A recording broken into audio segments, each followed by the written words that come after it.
Memuja lan memuji wonten ngarsa dalem Gusti Kang Maha Welas lan Asih. Salwegati wiwit purwa madya dumugi wasana lumaksana kanthi ganjar galis liring sakara-kara.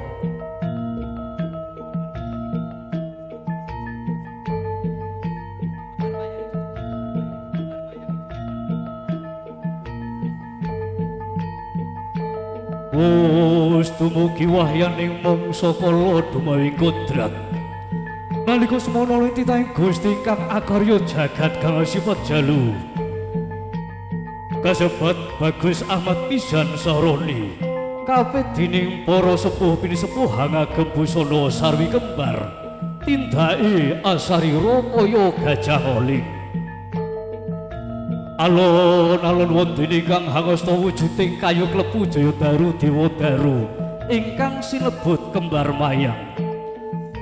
Kembar wis ngarani padha, mayang iku kembang, kembara katresnane, kembara atine, kembara kegarepane. Wonten ingkang hangasta wujuding pisang sanggan pratandha pasrah bongkoan. Para widodari cacah 7 nenggih pada ririm-rim bersiki gagar mayang tunjung biru. Lengleng sari lengleng wandanu, saya jagat saya celak saya hangalelo, jumangkah lumaksana Sri Atmaja pinanganten kakung. Kinarebik para warga Wandawa hanya geti sasana wiwaha.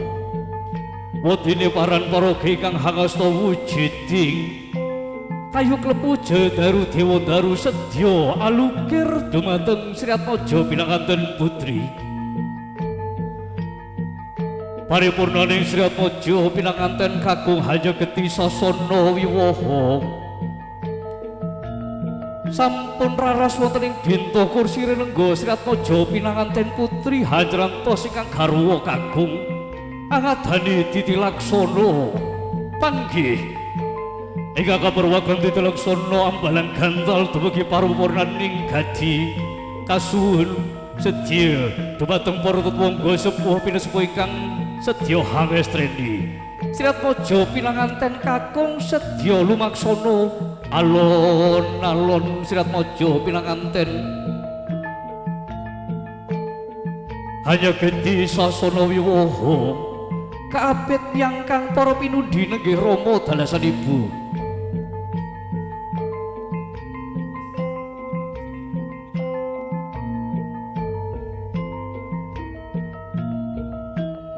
Sri Atmaja pinanganten sarimbit hangasta wujuding sedah liningsih linangsulan lawe seta ingkang sinebat gantal. Sri Atmaja pinanganten sarimbit sampun sami pagetingal catur netra. Catur wis hangarani papat netra ya paningal.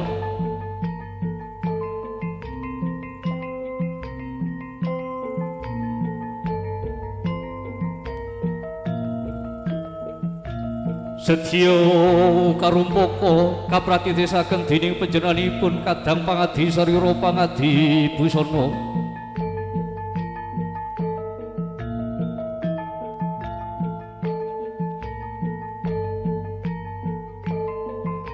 Dening panjenenganipun kadang pangadi sarira pangadi busana setya make up. Apa karti menggaing titilaksana panggih miturut adat saha widi wedana ingkang lumaksana wonten ing laladan Kabupaten Jepara sakupengipun.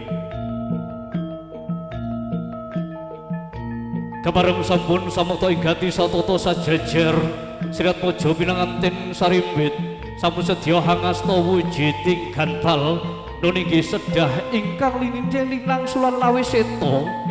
Sri Atmaja pinanganten sarimbit sedya ambalang gantal kapurwakan sedya saking risang pinanganten putri ambalang gantal wonten ing jajane Sri Atmaja pinanganten kakung gambalan kanthi wasan bismillahirrahmanirrahim. Sri Atmaja sedya ambalang gantal. Dadamu ya dadaku, tresnamu ya tresnaku, atimu ya atiku. Salajengipun kunjuk pun panjenenganipun disang pinanganten putri hanya Getih Sratmaja pinanganten kakung sumengkem sumembah dumateng garwa kinasih.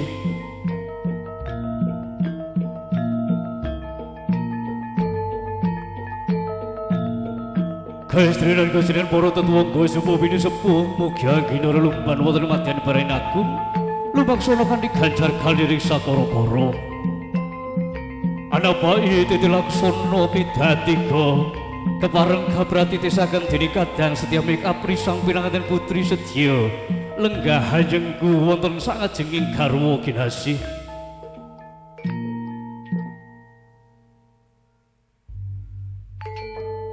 Hajengku paring sungkem pangabekten dumateng garwa kinasih lumaksana Sratmaja pinanganten kakung jumanggah angadani titi laksana pidahan tiga.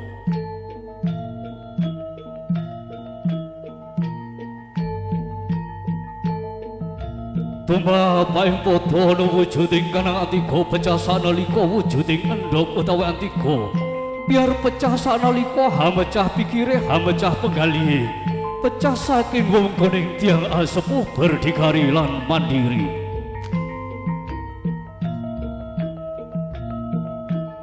Kusumaning Ayudya Nurul Hidayah trampil denya ambaso samparan ingkang garwa lumantar tirta linuwih tirta kang hayalwadi kang sinebat ranu padha lepaso segalane lepaso balair sik lair kalamun batine lamun to jumangkah upaya buka manggih rezeki kang halal.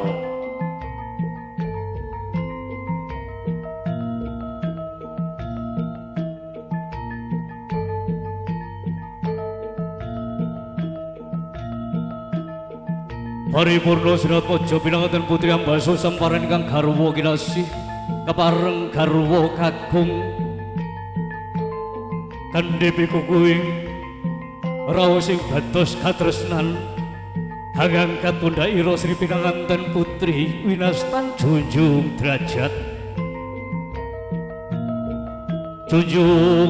jumeneng sajajar Sratmaja pinanganten sarimbit kandhe kapilah darajati mingguing derajating priya lan wanita kan kapilah-pilah. Kepareng sedya salajengipun kunjuk pun panjenenganipun Bapa wangsul saroji hamba ngarsani wonten sak ngarsanipun para lenggah angrupa titi laksana sindur singgep hamba ngarsani kepareng jumeneng saking sasana palenggahan tumuju ing sakajenging Sratmaja pinanganten sarimbit.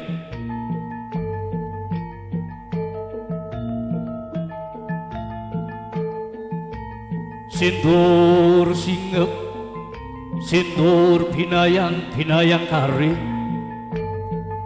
tata titi laksana datan wersa coba dawuhipun para winasih sujana sarjana ingkang tinandhi ing maruta nuninggih Ki Hajar Dewantara ing ngarsa sung tuladha ing madya mangun karsa tuturi handayani sinten ing ngarsa sung tuladha nuninggih kang bapa paring patuladan dumateng risang pinanganten sarimbit ing madya mangun karsa madya iku tengah nuninggih Sratmaja pinanganten sarimbit amurwakane lelumban wonten ing madyaning Babren Agung manggih sukarina bagya mulya pikanto idi saha pangestu saking panjenenganipun pun ibu minangka tutwuri handayani. Apabila Sratmaja pinanganten sarimbit hanalisir saking paugeran pun ibu ingkang kedah paring pitedah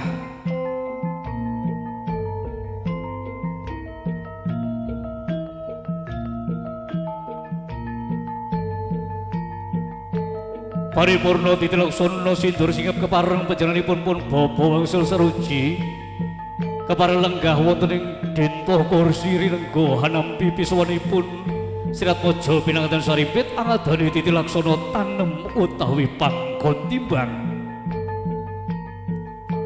Setya Sirat Mojo pinanganten sarimbit lenggah wonten ing sukuning bapa ing suku kanan kirining sinebat bangga timbang animbang-nimbang putra mantu saha putra piyambak bilih kekalihipun tan kapilah-pilah babune putrane dhewe loro-lorone padha antebe kasuwun puji saha pangestu amuga anggenipun lelumban wonten ing madyaning babaran agung tan kendhat saking raos bagya lan mulya kepareng jumeneng saking sasana palenggahan panjenenganipun pun bapa sedya hanglenggahaken risang pinanganten sarimbit hanglenggahaken risang pinanganten sarimbit wonten ing Denta Kursi Renengga winisuda winiwaha pindha jejering narendra winisuda winiwaha pindha jejering narendra sajuga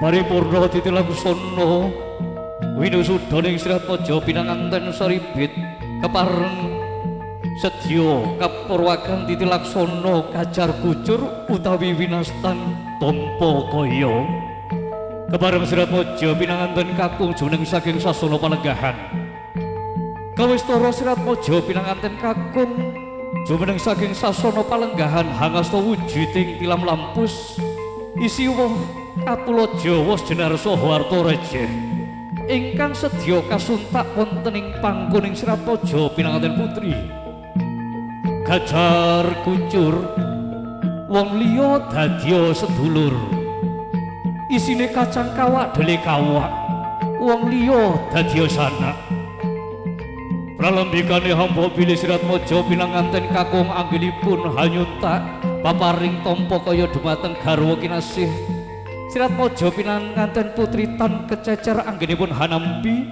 pralembika mugia Sirat Mojo pinanganten putri dadya wanudya kang gemilan Astiti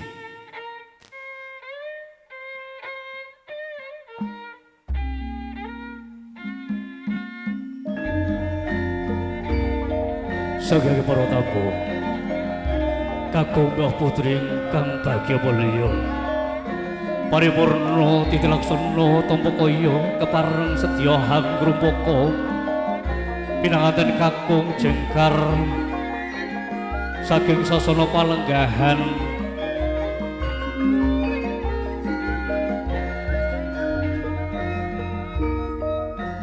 Sirat Mojo pinanganten kakung hanganti garwa kinasih sedya hanitepaken menggah tampa kaya ingkang sampun kaparingaken garwa kakung dhumateng wanodya ingkang pinitados hanampi nuninggih pun ibu duh Kanjeng Ibu suwun kula ajengku sumempa wonten ngarsa dalem sedya hanitepaken menggah tampa kaya saking garwa kinasih sedya kasuwun idi saha pangestu mugi anggen kula saklara nelumban wonten ing madyaning babaran agung mangke sukarina bagya mulya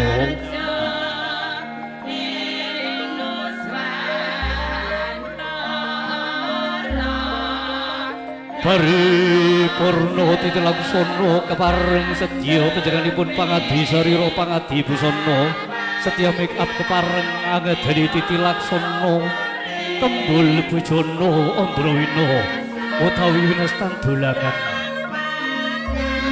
tembul bujana dahar klimah dahar walimah Sirat Mojo pinanganten sarimbit sedya ngadani dahar sareng kapurwagan Sirat Mojo pinanganten kakung andulang daharan dumateng garwa kinasih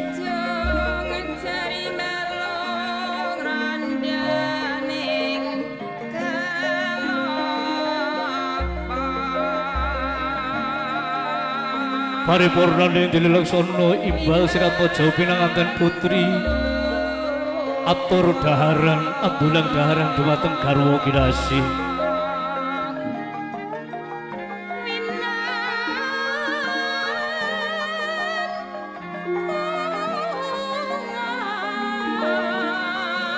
Kawis toro Sirat Mojo pinanganten putri saha kakung sedya esem gomoyo bagya mulya kepareng salajengipun paripurnaning kembul bujana risang pinanganten sarimbit kepareng pinaringan unjukan tirta wening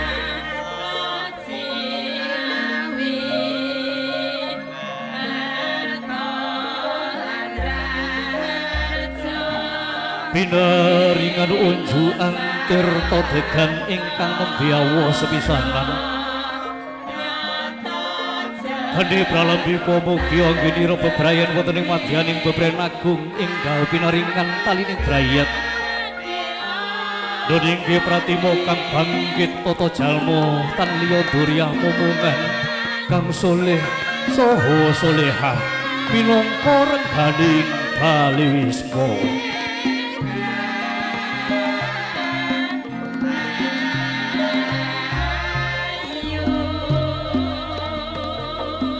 Kabrati tisaken pameting tedha citra foturi sang pinanganten dening panjenenganipun kadang pameting tedha citra foturi sang pinanganten ugi tiras putu saha para kadang gumilang suding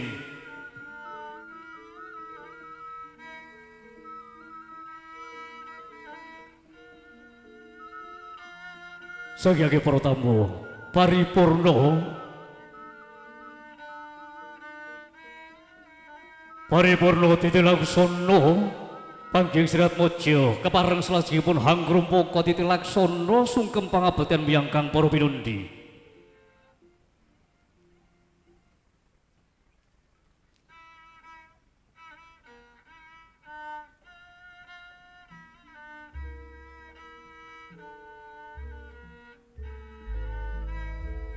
Om wilahing ngami genam mas ponomo sidem pinanganten kakung wis jengkar hanganti garwa kinasih lumarap ngabiyantara miyangkang para pinundi nenggih Rama Dalasanibu lampah jengku bebasan soto matarangan estining driya denira bebrayan tansah manggih sukarena bagya mulya saking Gusti Kang Maha Welas lan Asih Estini penggalih amung sumedya sumungkem dhateng padanipun Rama Ibu sigra tumungkul yayah konjem pertiwi wandhane tumanten sarimbit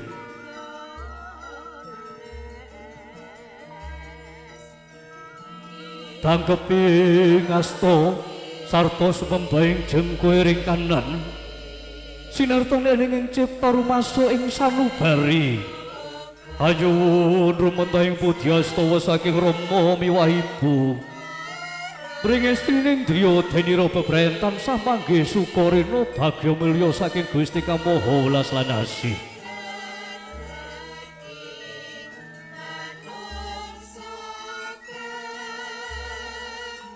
Tupi sinungkemaning pepadanira Rama Ibu datan bisa ngunandika kadya sinendhal mayang batine sinedha tinggalih dini putra sing wis linerake saiki wis akhir dewasa remangun Bali Wisma datan karasa trenyuning lala karya tumiste sing waspa kadya kacandra kadya mutiara rinunci ingelus selus pamidangan ingkang putra ing usap-usap rikmane kebaing raos tresna lan asih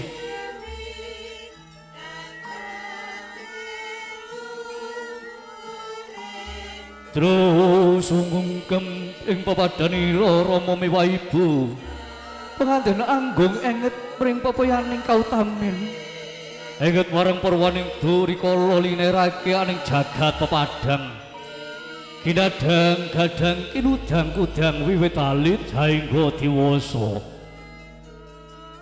Engget marang Rama ingkang wis sumbadha ngukir jiwa ragane miwah dadya lantaraning tumuwuh.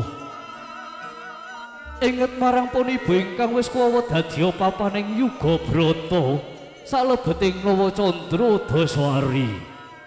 Sarta hanglelinting saha anggla wentah wit kalaning dhuwur garba nganti tumekaning akhir dewasa.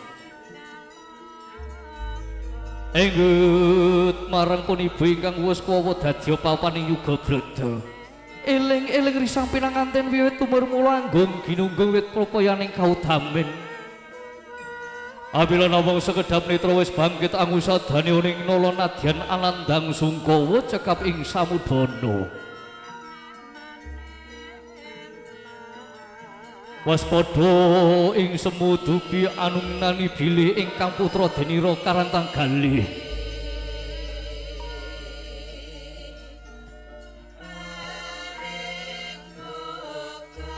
Duh anakku ngger penganten sakloron.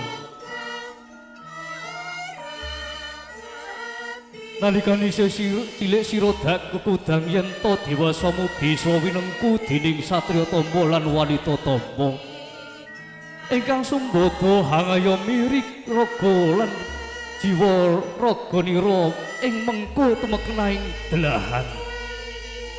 Ing kalungguhan iki lega ning bungaing atiku apa kang dadi kekudanganku saiki wis dadi kasunyatan.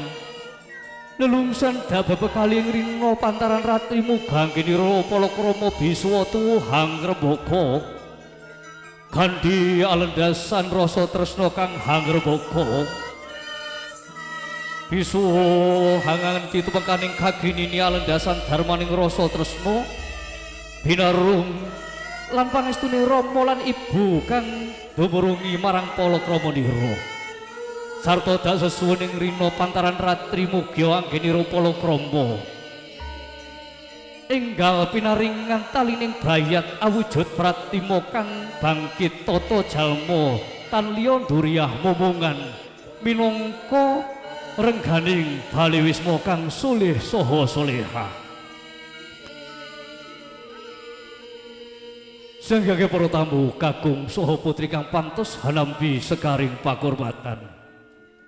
Paripurna titilaksana panggih Serat Maja pinanganten sarimbit ingkang sampun kapurwaken ambalang gantal kaparipurnan sungkem pangabekten miyangkang para pinundi lulus raharja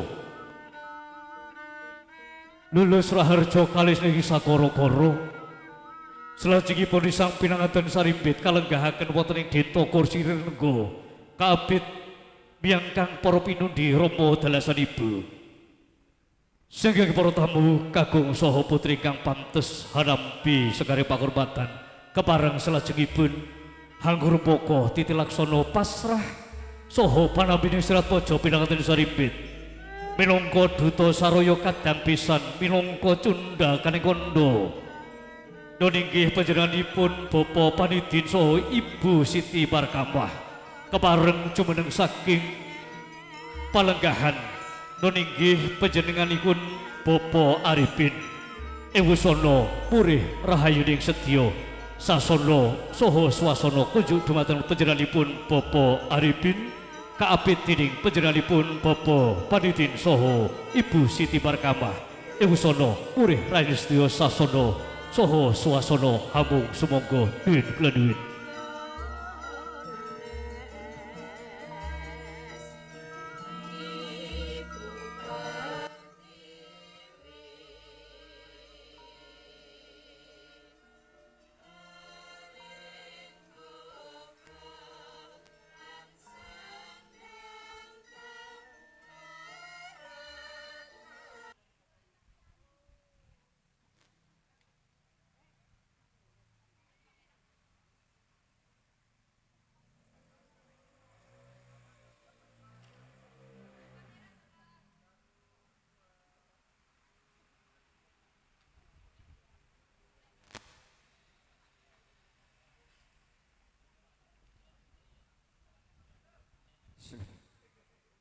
Assalamualaikum warahmatullahi wabarakatuh. A'udzu billahi minasyaitonir rajim. Bismillahirrahmanirrahim. Alhamdulillahilladzi karamana bil Mustafa Muhammadin habibina. Rabbun karim wa anta dzu khuluqin 'azim fasfa'lana indal karim. Ya ayyuhal hasis salamullah alaika rabbini biidznillah wa angdur ilaya sayyidi bin nadrah mausilatin hadratil aliyah amma ba'du. Hadratul kurama, para alim, para ulama, sesepuh bini sepuh, wabil khusus panjenenganipun Bapak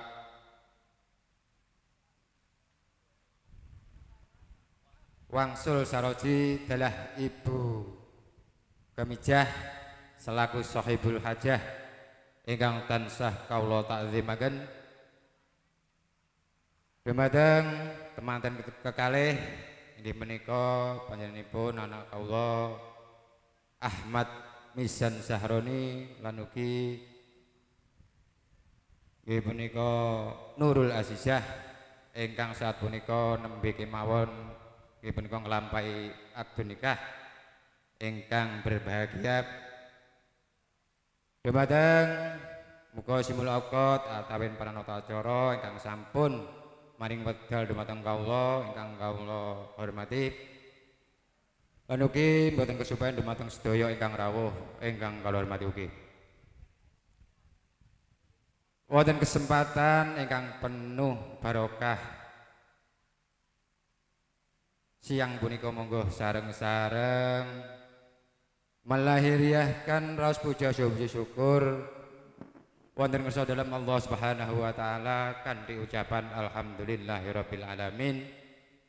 Dene punapa Allah Subhanahu wa taala wonten siang punika tasih maringi pinten-pinten nikmat taufik hidayahipun dumateng kula sabanten sedaya ingkang sehingga kula teng sedaya saged makempal wonten menika majelis angrawuhi nggih punika akad nikah sekaligus menika walimatul urus kanthi keadaan sehat walafiat Allahumma amin.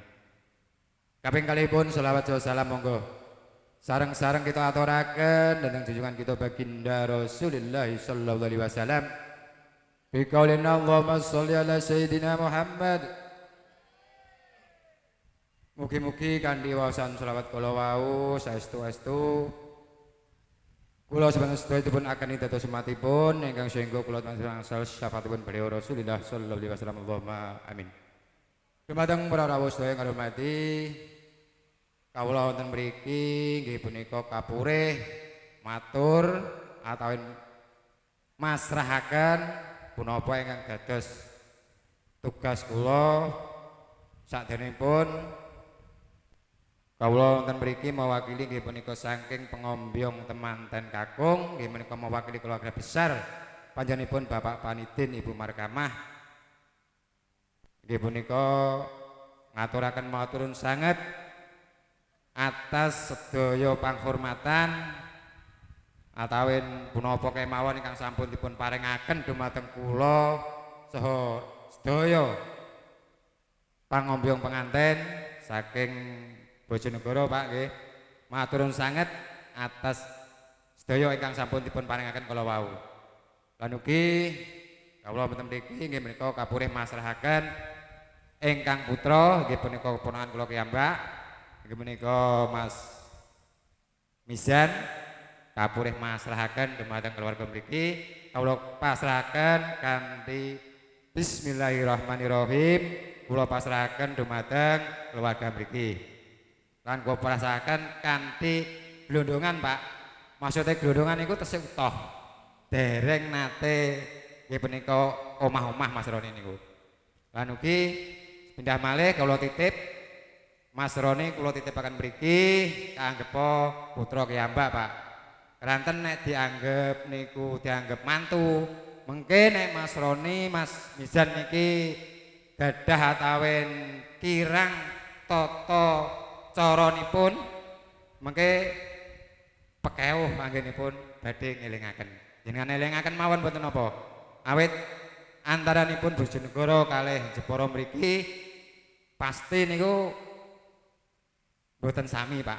Masalah nggih sak bentenipun masalah pergaulan, masalah napa kemawon kula yakin niku tetep mboten sami. Keranten niku mbok bilih mengke nggih menika keponakan kula niki nggih menika Mas Mizan mbok bilih mengke bergaul wonten mriki kok sajake boten sami kalih lingkungan mriki jenengan yang ngetaken mawon. Niku nggih Pak nggih. Mekaten ingkang salajengipun kawula ugi mboten kesupen inggih menika kabureh masrahaken inggih menika napa ingkang dipun beto kalih rencang-rencang pengombyong kala wau sampun dipun beto niku senajan toh namung sekedhik Pak niku mugi-mugi dados inggih menika tali asih atawen nambahi keraketanipun antawisipun keluarga besaripun Bapak Manidin lan ugi keluarga mriki mugi-mugi dipun tampi kanthi leganing penggalih ngoten Pak nggih. Dumateng para rawuh sedherek mriki ingkang tansah kula hormati niki kawula sarencang saestu-estu nyuwun ngapunten ingkang sakathah-kathahipun atas sedaya kekiranganipun baik niku berupa napa kemawon atawin tingkah laku atawin subosita atawin napa kemawon ingkang boten ngresepaken nggih menika lingkungan mriki khususipun dumateng keluarga mriki mbok bilih sedaya kekuranganipun saestu-estu kawula nyuwun ngapunten ingkang sakathah-kathahipun ngoten. Dumateng para rawuh sedherek hormati mekaten ingkang saged kula aturaken sekedhik kemawon niki wekdalipun sampun saladi sonten Pak nggih. Niki tebih mengke langsung wangsul nggih. Lan ugi kawula sarencang sabadanipun acara punika kawula nyuwun idi palilah nyuwun donga pangestu kula sak rombongan mengke wangsul wonten dalipun kiambak-kiambak mugi-mugi kanthi dorongan atawi doa keluarga mriki kawula sak rombongan mengke saged dugi griya saged slamet wilujeng boten wonten setunggal punapa amin amin ya rabbal alamin. Saking pribadi kawula sedaya kekirangan khilafan anggen kula nyampaiaken saestu-estu kawula nyuwun dipun berikan min maghfirah ingkang salebar-lebaripun. Kawula akhiri billahi taufiq wal hidayah wa min rasulillah sallallahu alaihi wasallam ashabat tarbiyah wa min wasalatul zaman an-nadrah wal karamah wal barakah. Wassalamualaikum warahmatullahi wabarakatuh.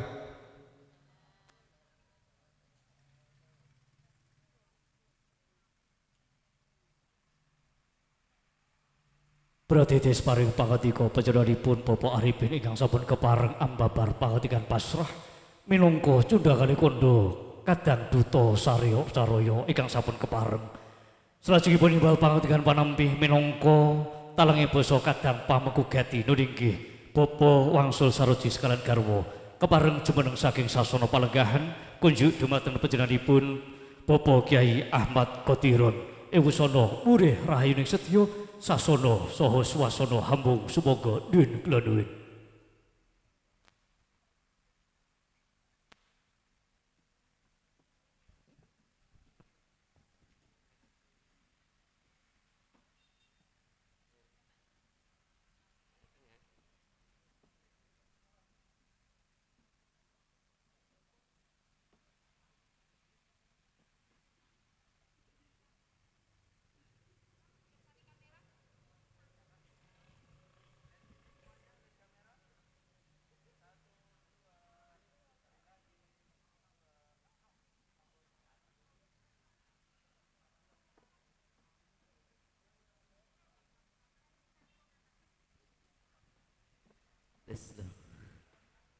Assalamualaikum warahmatullahi wabarakatuh. Ra ana sing jawab blas e. Sampun kesel, Bu. Pak. Kesel nggih. Bojonegoro nuwun sewu. Kula gadah sederek Bojonegoro mrika, mbok menawi jenengan tepang. I Haji Anwar Zahid. Tepang nggih. Tepang ya Allah. Bismillahirrahmanirrahim. Alhamdulillahilladzi ja'ala an-nikaha minas sunanil marghubah alladzi matarul istiqamah. Asyhadu an la ilaha illallah wahdahu la syarikalah wa ashhadu anna sayyidana wa nabiyyana Muhammadan abduhu wa rasuluhu la nabiyya ba'dah. Allahumma salli wa sallim wa barik ala sayyidina wa maulana Muhammadin wa ala alihi wa ashabihi ajma'in. Wa la hawla wa la quwwata illa billahil aliyyil azim. Amma ba'du. Laqad qala Allah ta'ala fi kitabihil aziz. Bismillahirrahmanirrahim. Wa ashiruhunna bil ma'ruf. Shadaqallahul azim. Sadadina al-ulama al-kurama al-izza, katurun dan ngarsanipun para alim ulama, para kiai, sesepuh bini sepuh aji sepuh kasuwan sedaya ingkang sami lebda ing kawruh wana ing pamawas lebda ing pitutur luhur, sedaya ingkang pantes pinundi-nundi ingkang tansah kula mulyakaken. Pangrasanipun para rawuh, para bapak, para ibu, sedaya ingkang tansah kula hormati mligi dhateng wonten ngarsanipun panjenenganipun Bapa Panidin dalah Ibu Siti Marhamah sak kula wangsa, dan ngarsanipun panjenenganipun Bapa Wangsul Saroji dalah Ibu Hajah Kemijah sak kula wangsa. Sedaya ingkang kula hormati anak kula ingkang kula sampun pun nikahaken Ahmad Mizan Syahroni kalian Nurul Hidayah ingkang kula tresnani. Alhamdulillahi rabbil alamin. Kalau dengan siang ingkang sae menika monggo kula panjenengan sami tansah matur syukur tengarsanipun Gusti Allah kanthi ucapan alhamdulillah wa syukru ala ni'amillah kanthi pangangkah mugi-mugi rawuh kula panjenengan sami makempal kula panjenengan sami wonten ing menika majelis mugi tansah pikantuk barokah saha ridha saking ngarsa dalem Gusti Allah. Mugi-mugi amin Allahumma amin. Qalu Allahumma sholli ala sayyidina wa maulana Muhammadin. Mugi tansah kunjuk dateng haribaan Kanjeng Rasul Muhammad sallallahu alaihi wa ala alihi wasallam ingkang kula lan panjenengan sami ajeng-ajeng pitulungipun. Sangyanging rawuh kagung sumana putri ingkang satuhu Dahat Sinudarsana, saderengipun nyuwun pangapunten ingkang ageng kumawantun gempil kamardikan panjenengan sami kalanipun saweg sekeca pinaraan saha wawan pangandikan boten nami ngirangi tata trep sila ten tata krami nggih awit amrat mundi dawuh saking sederek kula Bapak Wangsul Saroji dalah Ibu Kemijah sak kula wangsa ingkang kalodhangan siang menika boten kuwawi matur piyambak hawit nembe bombong birawaning manah pikantuk talining katresnan ingkang tanpa pepindhan. Pramila kula ingkang kapatah matur ingkang sepisan panjenenganipun Bapa Wangsul Saroji dalah Ibu ngaturaken marhaban ahlan wa sahlan bi hudurikum wa ijtimaikum fi hadzal majlisil mubarak. Sugeng rawuh sugeng pinarak kanthi mardika mardikaning manah ingkang angka kalih hanampi salam ta'lim salam ta'zim saking panjenenganipun Bapa Panidin dalah Ibu Siti Marhamah. Kula jawab waalaikumsalam warahmatullahi wabarakatuh. Kanthi pepuji mugi tansah pinaringan berkah rahmating pangeran ugi suka rahayu ingkang tansah sami pinanggih. Ingkang angka 3 saking panjenenganipun Bapa Saroji mawantu-wantu panyuwunipun kala wau akdun nikah sampun kalampah watawis jam 1:00 siang kala wau mawantu-wantu panyuwunipun akdun nikah ingkang sampun lampat dados akdun nikah ingkang mubarak, akdun nikah ingkang maimun wajtima'u ala khusuli khairiyakun. Mugi-mugi amin Allahumma amin. Hanamung niki wau wonten pesenan request saking anak kula Nurul Hidayah dateng garwanipun Ahmad Syahroni, Ahmad Mizan Syahroni. Mau Nurul Hidayah, Mbah tulung si Mbah mangke sampai ke kalih garwa kula sak sampunipun akdun nikah. Wau mas kawine apa nang? Mas 7 gram emas kalih arta sing jumlahe 5 juta. Anak kula Nurul Hidayah bakdo akad nikah niki tasih nyuwun malih 1 juta. Piye nang awakmu sanggup ta ora nang? Sanggup nang? Sanggup? Pancen berarti seneng tenan berarti. Nuwun sewu. Nuwun sewu Bapak Panidin niki kula genahke. Tapi ngene nang, aja kaget. Anak kula Nurul Hidayah nyuwune dateng garwane panjenengan sliramu Ahmad Mizan Sahroni sing disuwun niku mboten ateges arta sing jumlahe 1 juta iku mboten, tapi ingkang dipun suwun 1 juta menika setia, jujur, saha takwa teng ngarsanipun Gusti Allah. Sanggup nang? Sanggup, alhamdulillahirabbil alamin. Sanggup Pak Yai, kala putrane panjenengan Sahroni sanggup, kula mawon trenyuh kok. Iki mestine murite Mbah Ahnar Zahid niki. Nah iki ya muridku kene iki. Dadi murid ketemu murid, Masya Allah luar biasa. Tak dongakno muga-muga sakinah mawaddah warahmah. Allahumma kula dhewe tunggalipun kesel niki. Ingkang terakhir rak sah suwe-suwe. Mbok menawi panjenenganipun Bapak Wangsul Saroji dalah ibu sederek-sederekipun sedaya nginipun nampi rawuh panjenengan sami kala wau sajak kirang aruh, kirang rengkuh, kirang puguh, kirang weruh, kirang samudayanipun papan pinaraan ingkang sak wontenipun menika langkung-langkung pahormatan ingkang kaaturaken dhateng pangomjong pinanganten kakung para besan sajak jenengan raosaken kirang eco. Pinarakipun kirang sekeco kula matur minangkani sesulihipun Bapak Wangsul Saroji hanamung saged matur nyadong duka sewu duka nyuwun pangapunten ingkang saageng-agengipun. Purnaning pahargyan iki mangke pangomjong besan langsung kondur Pak. Langsung kondur nggih, ngoten Bu. Mboten mampir gini kula riyen Bu. Kondur nggih.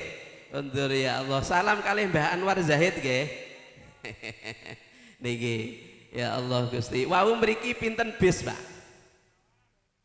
Bis malam. Bis malam sekawan. Kalau isinya 40 berarti 40 kali 6. 40 kali 6 niku pinten 160 orang. Muga-muga kula dongake konduripun mugi-mugi ngantos dugi dalem mangke pun paringi selamat nir ing sambikala nir sangsaya sakara-kara mugi-mugi amin Allahumma amin. Sudah malih kekirangan kekhilafan saking keluarga Bapak Wangsul Saroji dalah garwa sederekipun sedaya keluarga agung sedaya nyuwun pangapunten ingkang saageng-agengipun. Hadanallahu wa iyyakum ajmain. Wassalamualaikum warahmatullahi wabarakatuh. Nur.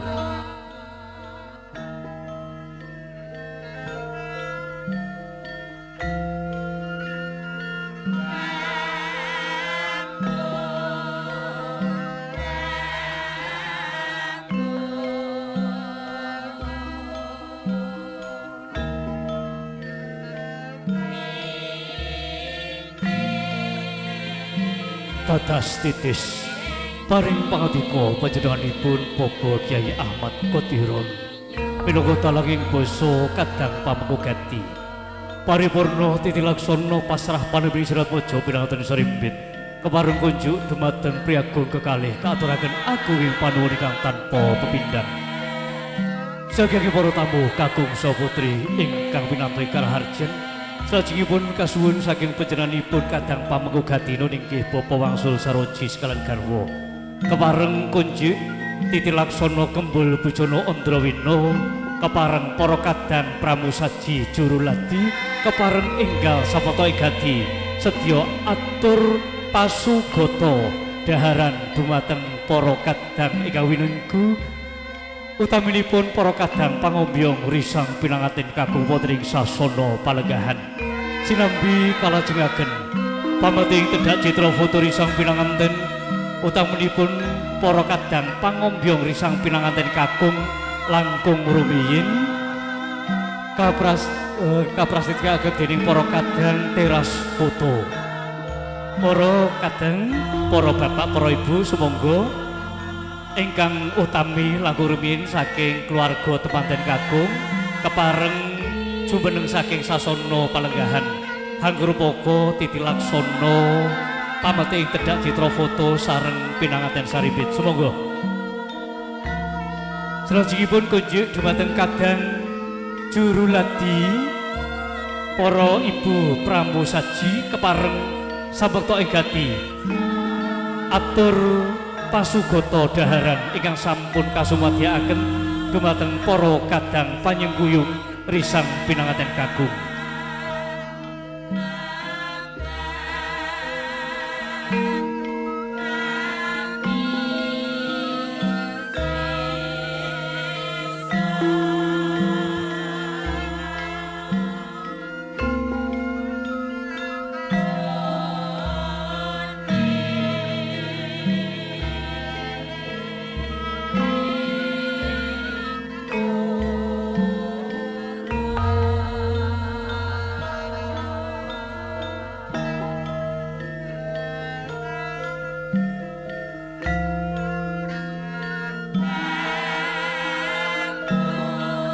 Kabratitisaken para kadang wedding organizer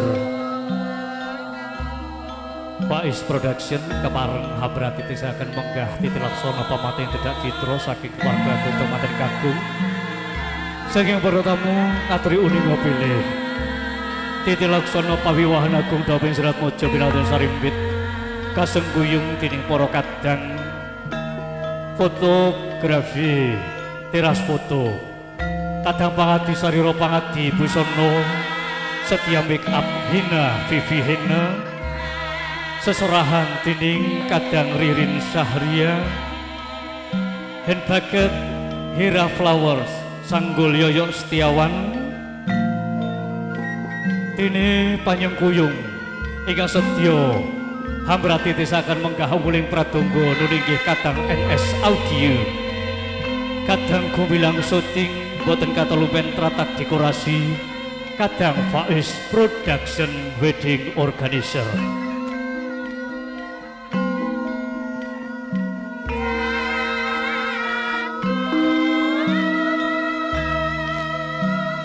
Dene sinambi lumaksana titilaksana pameting tedak citra foto risang pinanganten sesametan wekdal sampun samsaya Suryo sampun hanya geti tungkaping Suryo sonten kepareng setunggal bogo setunggal kulawarga ingkang kepareng kabratitisaken saking para kadang Faiz Production kepareng jumeneng saking sasana palenggahan hanggur poko titilaksana foto risang pinanganten dene ambok bilih samudayanipun sampun purna kepareng kalajengaken saking para kadang pangadi sarira pangadi busana sedya hanjenggaraken risang pinanganten Sarimbit tumuju ing sasana panti busana saperlu rucat busana kasatriyan.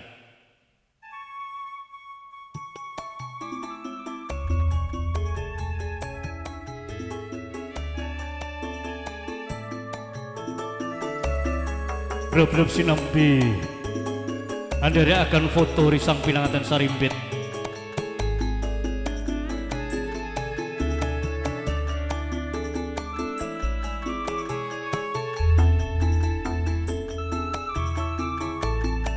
umpama sliramu sekar melati aku kumbang hitam sari umpama sliramu margi wong manis aku kang bakal ngliwati sineksen lintang eluku semono janji prasetyaning ati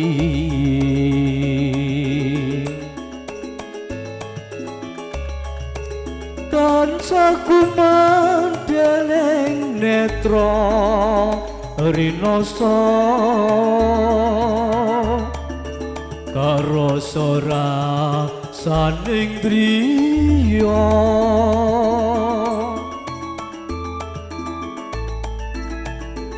mitero jagat raya Kalingono ukiran samudra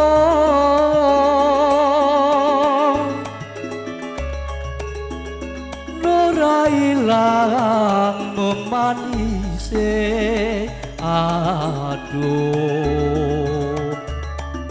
dadi ati selawase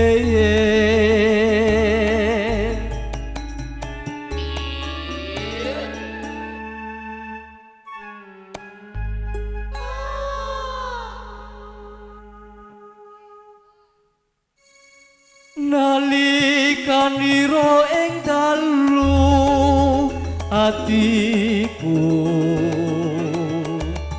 lam-lamen sira wong ayu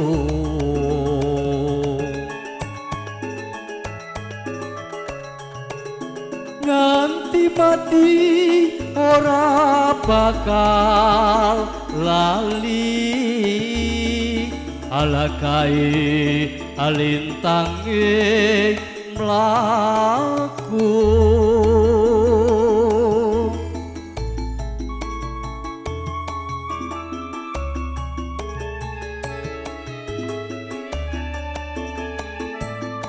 kalau jangan semonggo para kadang, para ibu, para bapak kepareng hagur poko foto risang Pinanganten Sarimbit.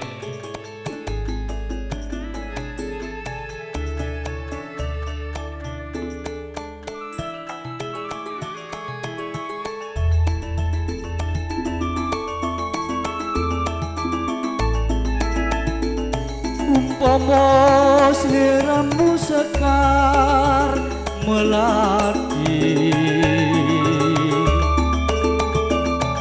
aku kubang idam sari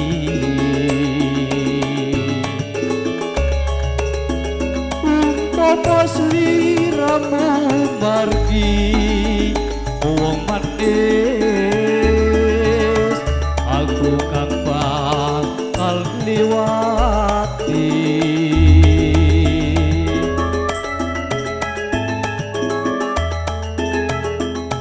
sineksen lintang ya luku semono janji prasetya ning ati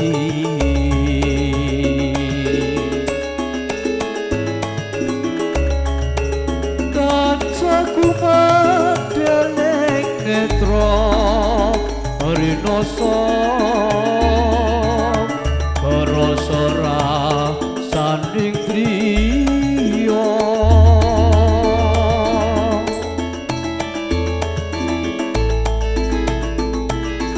mitra jagat raya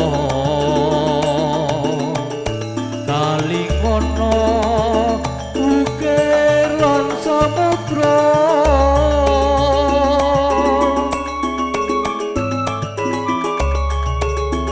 ora ilang memanise aduh dadi ati selawase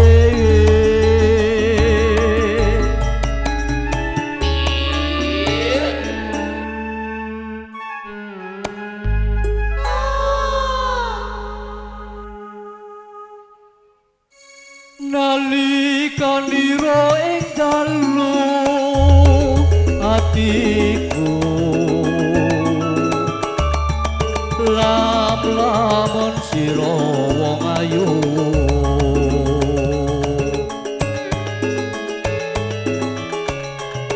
nganti mati ora bakal lali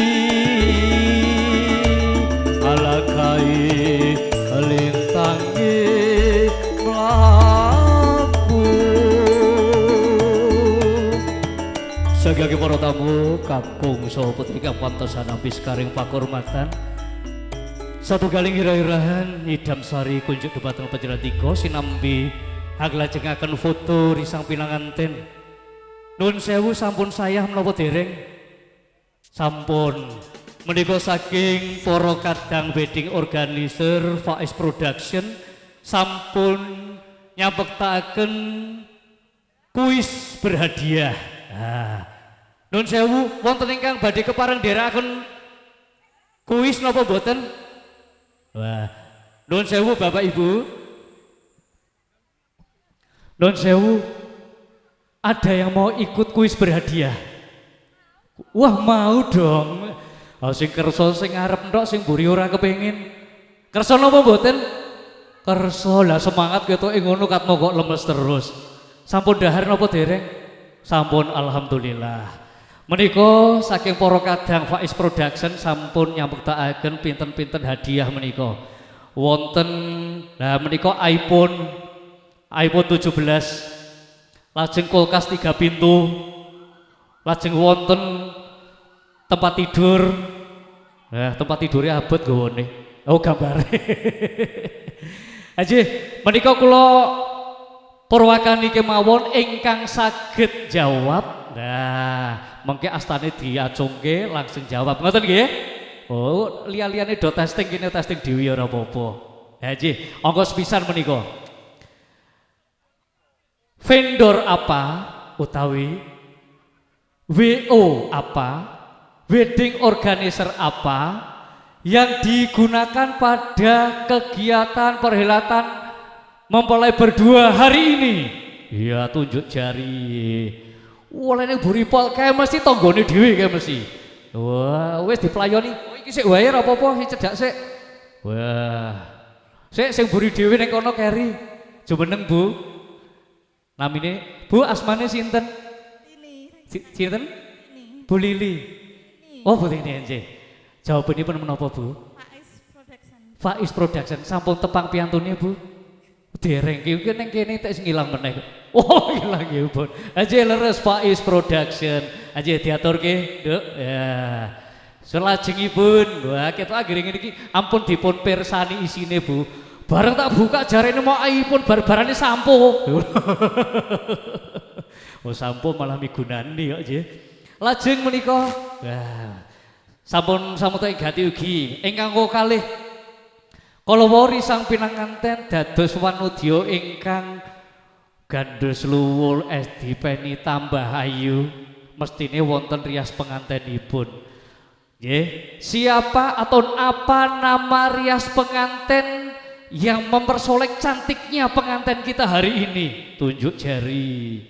Wis, bisik-bisik kalau wau kula nggih pun matur gamblang, anaming kadang kawis nggih boten anu nggih boten legiwa.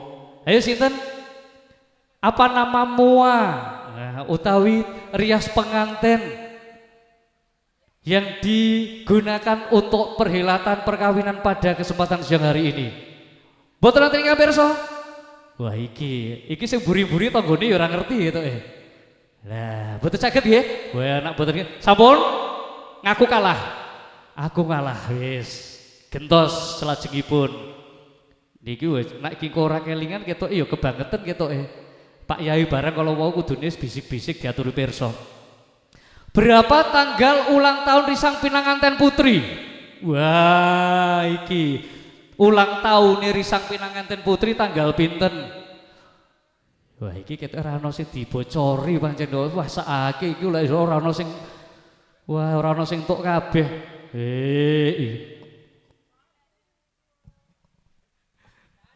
Ya. Wonten iya wis pelayu bar di WA mesti iku. Yes. Ayo maju Mbak, kira rada nyedak. Ya. Ayo Mbak maju.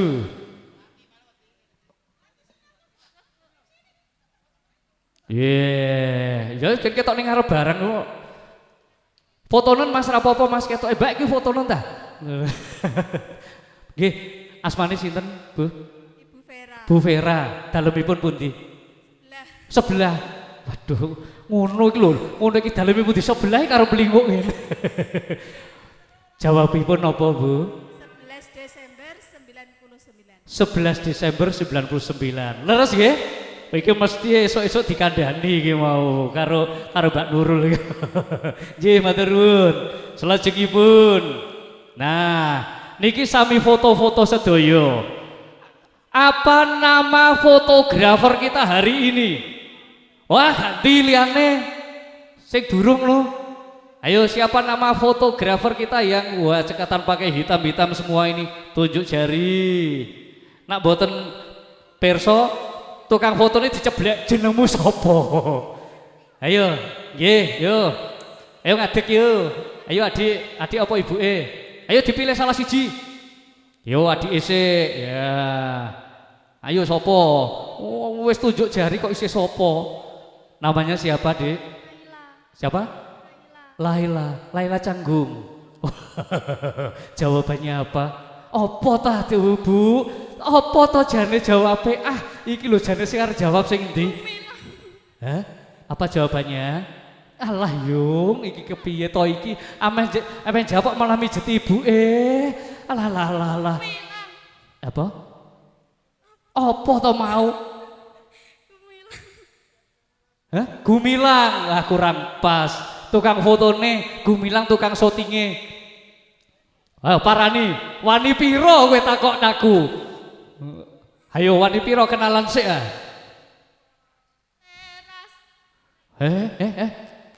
Apa? Teras. Loh, iki kok aja nangis dhisik. Teras foto. Ayo sing banter. Teras foto. Nah, ngono. Ketok sik mantep. Diparingi. Lah kaya kula ketok sik ngrungokke teras kaya aku kaya kudu nangis pala kudu mlayu. Aja selajengipun tasih wonten isih ana ta ora iki? Oh isih. Isih ana pira? Setia isih ana siji. Tasih wonten setunggal. Mau yang pertama. Lho wis dijawab apa durung mau? Lah iya, lho sing mesti jawab sing ndi mau, Bu? Lho sing jawab sing kono apa sing kene mau? Oh sing mriki kok, Bu. Jenengan mau sampun nyepeng mic napa dereng? Jenengan sampun nyepeng mic dereng wau. Dereng lah kula nggih mboten mireng. Wah jenengan iku ya kudune Mas kula ngono ya terus maju nyekel mic. Pertanyaan terakhir. Ya, pertanyaan terakhir. Nah iki engko nak ra iso ya kebangetan meneh iki pokoke gampang. Tanggal berapa ulang tahunnya Mas Mizan? Ayo mesti takok bapake iki wis, bapake kadel wae.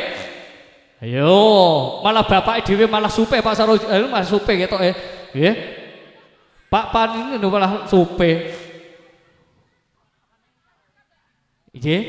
Oh ya kasihkan mic-nya dulu. Namanya siapa Mas? Nama saya Al-Fatah. Al-Fatah. Oke, wah luar biasa. Mesti itu bocoran iki mo. Wis, apa buka Google? Iya jawabnya apa? 10 Oktober. 10 Oktober. Nah, salah. Salah kok. Aja iki lho kok. Kurang. Sik mantene meneng wae. Ayo siapa lagi? Nah, sing liyane. Lah iki ibuke nang kene. Sik, iki mau kita dibisi-bisiki. Bapak dadi dijeng tutupi to. Ayo. Iki lho, Mbak. Nah, asmane sinten? Ibu Musyarofa. Ibu Musyarofa. Panjenengan napane Mas Mizan? Misana. Oh. Jawab tanggal pinten ulang tahunnya Mas Mizan? 15 Oktober. Tahunipun pinten? 2002. 2002. Alhamdulillah tok bocoran saka bapake. Haji, dipoto sik. Yes, alhamdulillah. Haji. Sampun tasih wonten? Wis nek temenan, ketoke mau kulkas 3 pintune ra kok tok ki. Oh, ngono ya wis. Haji saking para tamu nuwun sewu gunging pangaksama amargi kathah kegusnyakan kula awit sih kepareng panjenengan dika boten saya lan hamba bilih panjenengan badhe ngersakaken menika lho fotonipun ingkang dereng kepareng foto ingkang badhe ngersakaken nyekar badhe nyanyi nggih kepareng monggo kula puterke pokoke monggo wonten badhe nyekar wonten apa mboten mboten wonten salajengipun hamba bilih samangke titi laksana pamete ing tedhak citra foto risang pinanganten Dungkapurna risang pinanganten samangke badhe kajengkaraken saking sasana wiwaha dumugi wonten ing panti busana saperlu rucat busana kasatriyan busana kunjuk para kadang sedya hambratitesaken kalajengaken lagu muriyin dene tetembangan ingkang badhe lumaksana wonten ing ngarsa panjenengan sinambi rengreng habidangataken.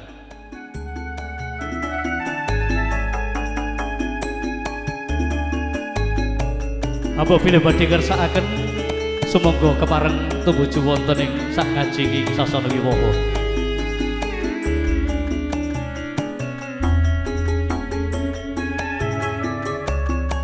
Sripat sripit lambeyane mrakesipe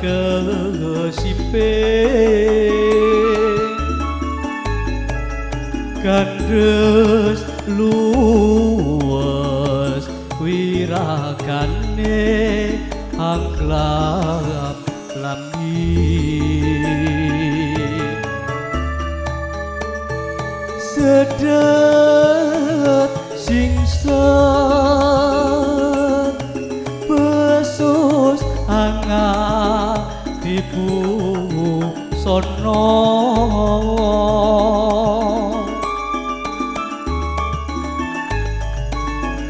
dasar ayu makse kenyok tanku jiwa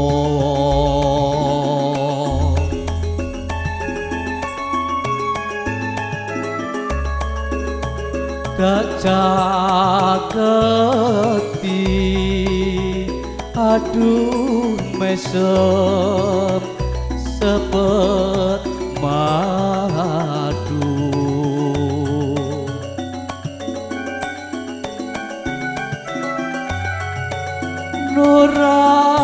Nurasranta tak kandeng ma alaku muyu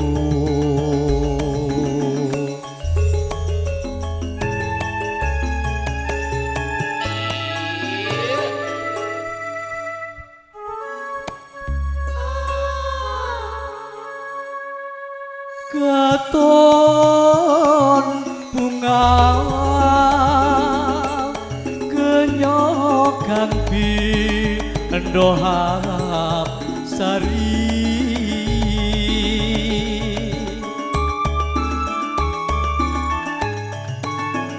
kuciwande kabeh mau amung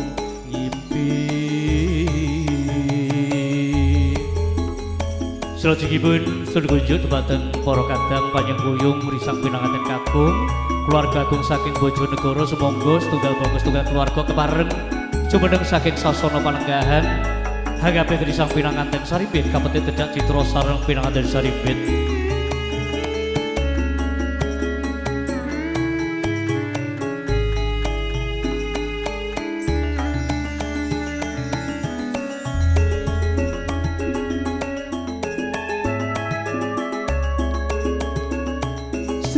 Sripat sripit lambeyane mrakesimping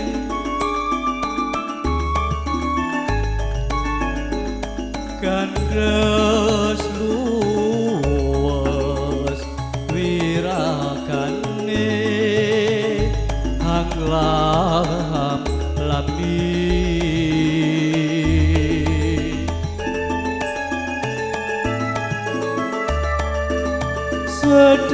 sedet singset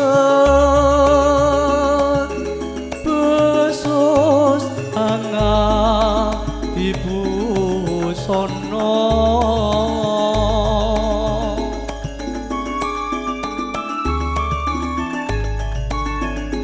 dasar ayu makse kenyok tanku jiwa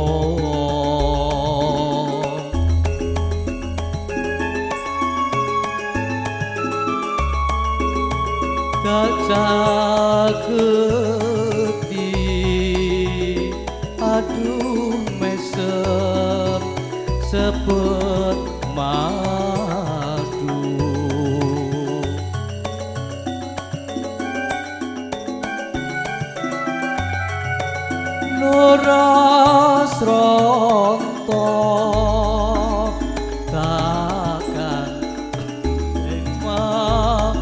laku muyu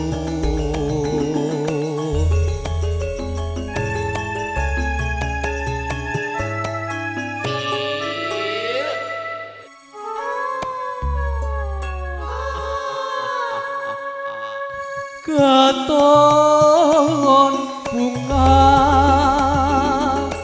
kenyokan pindoha sari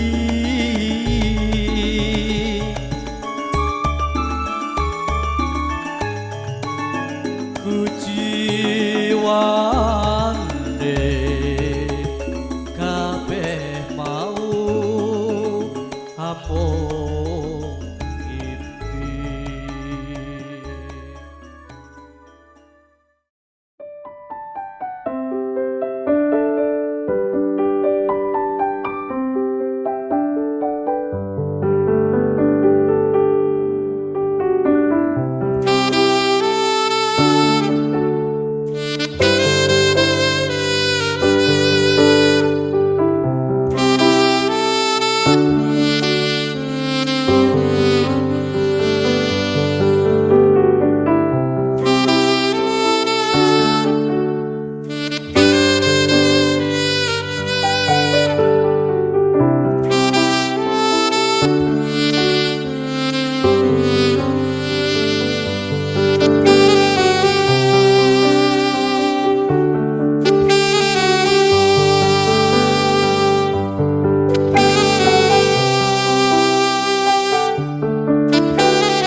kertasku kan melaju membawa surat cinta bagimu. kata-kata yang sedikit gila, tapi ini adanya. Perahu kertas mengingatkanku betapa ajaibnya hidup ini, mencari-cari tambatan hati. Kau sahabatku sendiri, hidupkan lagi mimpi-mimpi, cita-cita yang lama ku pendam sendiri. Berdoa ku bisa percaya.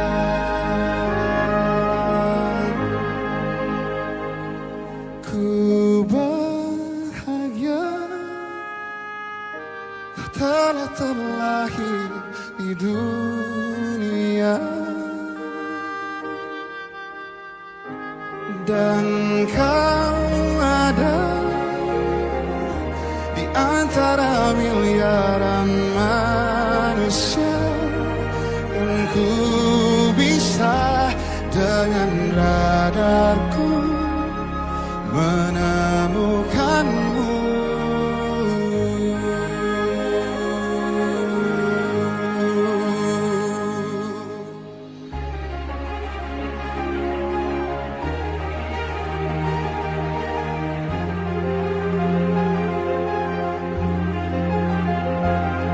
Tiada lagi yang mampu berdiri halangi rasaku, cintaku padamu.